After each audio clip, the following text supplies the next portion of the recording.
to tell you first a story, and this story is the marketing evolution story, and it's really how new normals get created, right? We've already established that normals are constantly changing.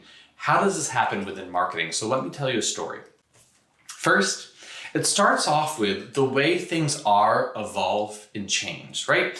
Every day we get new cell phones, we get new technologies, things are changing. Well, some companies recognize like, hey, wait a minute, some of these things are changing, and they adapt. They adapt by creating new or better experiences to match the way that those things have changed or evolved. And when they do that, they see powerful results. Their marketing gets better, their sales gets better. And so what happens? Some other companies, be it their competitors or other people, are like, hey, wait a minute, those companies there, they look like they're getting really good results. What are they doing? Well, they figure out what they're doing, and then what do? They copy them. That's right, they're copycats. They figure out what they're doing, they start copying them. Well, more and more companies are like, hey, wait a minute, all these other companies are doing this and they seem to be getting really great results. I'm gonna do that too. So what happens? As more companies copy that, the explosive results that the early companies saw start to taper, they start to slow. What is happening is a new normal is being established. Well, out of need or desperation, companies need to grow. And so what companies do is they cling to what they know, and they're like, well, we just need to do more of this. I know this works. These other companies do it, and I used to do it, so let's just do more of it. And they try to go and they push even harder. Well, all they're doing is just putting more and more and more of the same in there, more of the same thing that's been getting the kind of average or the mediocre results. So some companies say, it seems like everyone is doing the same sort of thing. And then they ask themselves as well, instead of just doing more of it, what if we could do it better? Well, they discover that actually doing better is more impactful than just doing more. When they start doing better, they're getting better results of just the mediocre, more of what was the baseline of what everyone else was doing before.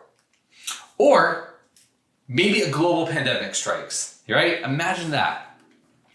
Oh crap, the way we used to do things is no longer possible. I used to do all this stuff and now I can't do these things anymore. Ah man, this is such a bummer. Well, that makes some companies cry. They're very, very sad. They love doing things the way they always done things. This is how we do it. But some companies say, okay, can't do that anymore. Is there another way that we could do this? Perhaps a new way, or perhaps we can make an old way even better in this moment in time. Well, you know what? Those companies that ask that question, they discover that new or better actually, in many cases, is more effective and more impactful than their previous normal. They start doing things like, oh my God, I didn't realize this. This is working really, really well now.